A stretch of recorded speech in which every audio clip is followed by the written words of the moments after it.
Chapter 4. Elisha and the widow's oil. Now the wife of one of the sons of the prophets cried to Elisha, "Your servant, my husband, is dead, and you know that your servant feared the Lord. But the creditor has come to take my 2 children to be his slaves." And Elisha said to her, "What shall I do for you? Tell me, what have you in the house?" And she said, "Your servant has nothing in the house except a jar of oil." Then he said, "Go outside, borrow vessels from all your neighbors, empty vessels and not too few. Then go in and shut the door behind yourself and your sons and pour into all these vessels. And when one is full, set it aside." So she went from him and shut the door behind herself and her sons. And as she poured, they brought the vessels to her. When the vessels were full, she said to her son, "Bring me another vessel." And he said to her, "There is not another." Then the oil stopped flowing. She came and told the man of God, and he said, "Go, sell the oil and pay your debts, and you and your sons can live on the rest."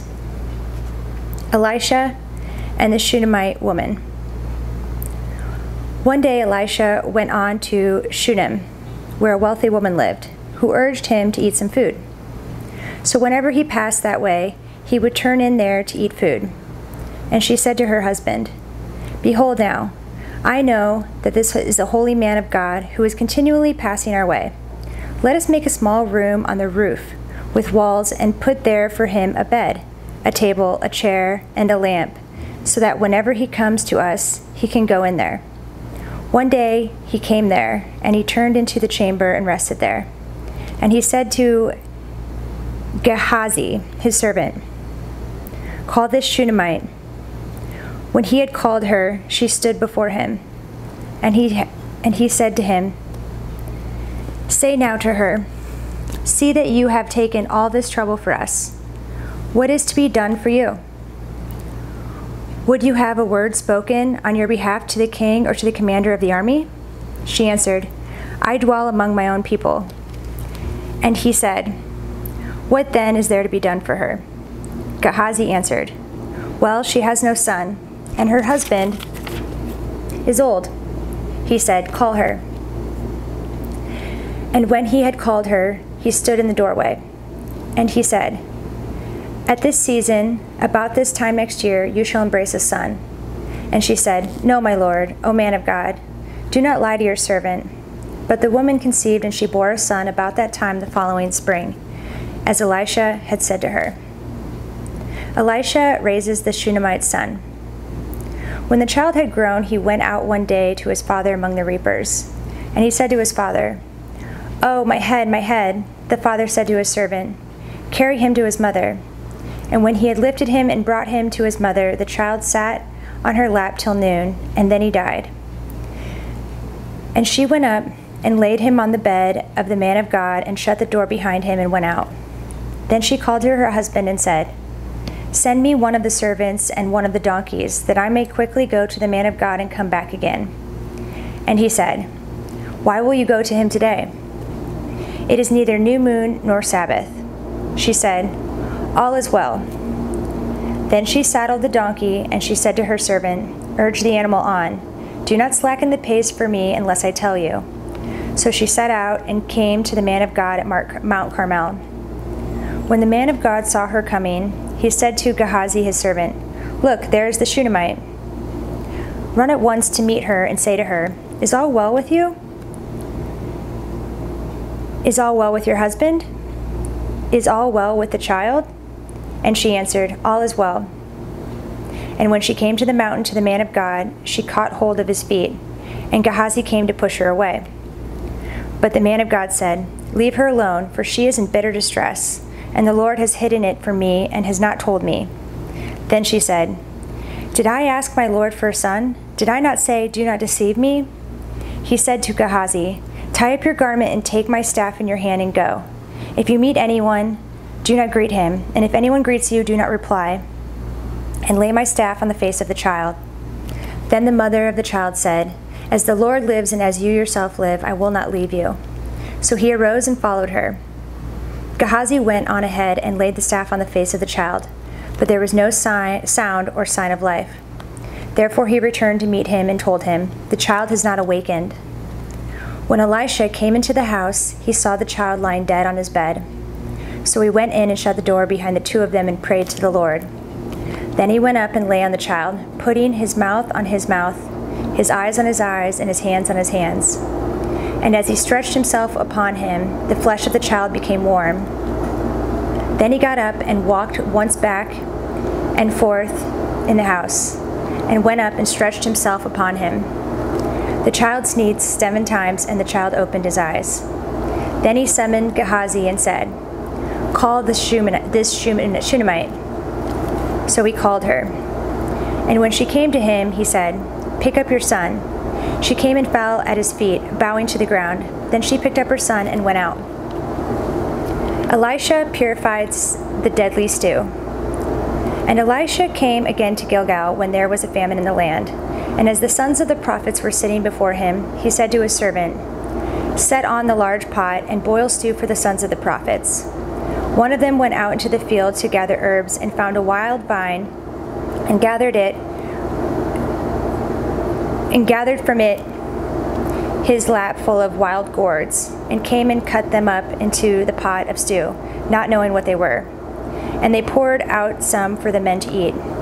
But while they were eating of the stew, they cried out, "O man of God, there is death in the pot." And they could not eat it. He said, "Then bring flour." And he threw it into the pot and said, "Pour some out for the men, that they may eat." And there was no harm in the pot. A man came from Baal Shalisha, bringing the man of God bread of the first fruits, 20 loaves of barley and fresh ears of grain from his sack. And Elisha said, "Give to the men, that they may eat." But his servant said, "How can I set this before 100 men?" So he repeated, "Give them to the men, that they may eat, for thus says the Lord, they shall eat and have some left." So he set it before them, and they ate and had some left, according to the word of the Lord. Chapter 5. Naaman healed of leprosy. Naaman, commander of the army of the king of Syria, was a great man with his master and in high favor, because by him the Lord had given victory to Syria. He was a mighty man of valor, but he was a leper.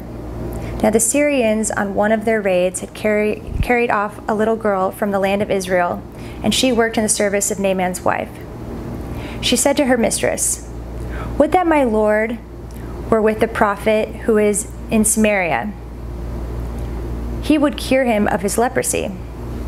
So Naaman went in and told his lord. Thus and so spoke the girl from the land of Israel.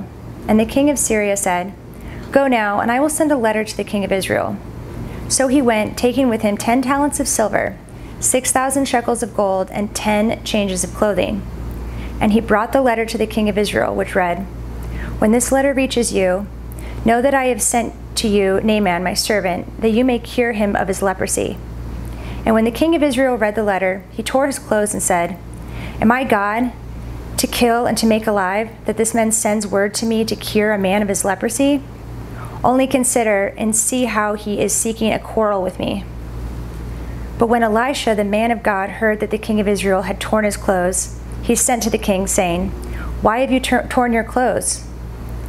Let him come now to me, that he may know that there is a prophet in Israel." So Naaman came with his horses and chariots and stood at the door of Elisha's house. And Elisha sent a messenger to him, saying, "Go and wash in the Jordan 7 times, and your flesh shall be restored, and you shall be clean." But Naaman was angry and went away, saying, "Behold, I thought that he would surely come out to me and stand and call upon the name of the Lord his God, and wave his hand over the place and cure the leper. Are not Abana and Pharpar, the rivers of Damascus, better than all the waters of Israel?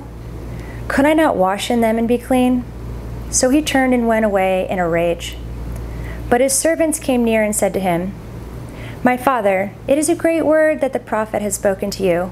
Will you not do it? Has he actually said to you, 'Wash and be clean'?" So he went down and dipped himself 7 times in the Jordan, according to the word of the man of God, and his flesh was restored like the flesh of a little child, and he was clean.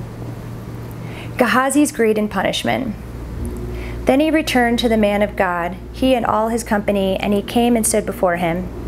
And he said, Behold, I know that there is no God in all the earth but in Israel, so accept now a present from your servant. But he said, As the Lord lives, before whom I stand, I will receive none. And he urged him to take it, but he refused. Then Naaman said, If not, please let there be given to your servant 2 mule loads of earth. For from now on your servant will not offer burnt offerings or sacrifice to any god but the Lord. In this matter may the Lord pardon your servant. When my master goes into the house of Rimmon to worship there, leaning on my arm, and I bow myself in the house of Rimmon, when I bow myself in the house of Rimmon, the Lord pardon your servant in this matter. He said to him, Go in peace. But when Naaman had gone from him a short distance, Gehazi, the servant of Elisha, the man of God, said, See, my master has spared this Naaman the Syrian, in not accepting from his hand what he brought. As the Lord lives, I will run after him and get something from him. So Gehazi followed Naaman, and when Naaman saw someone running after him, he got down from his chariot to meet him and said, Is all well? And he said, All is well. My master has sent me to say, There have just now come to me from the hill country of Ephraim 2 young men of the sons of the prophets. Please give them a talent of silver and 2 changes of clothing.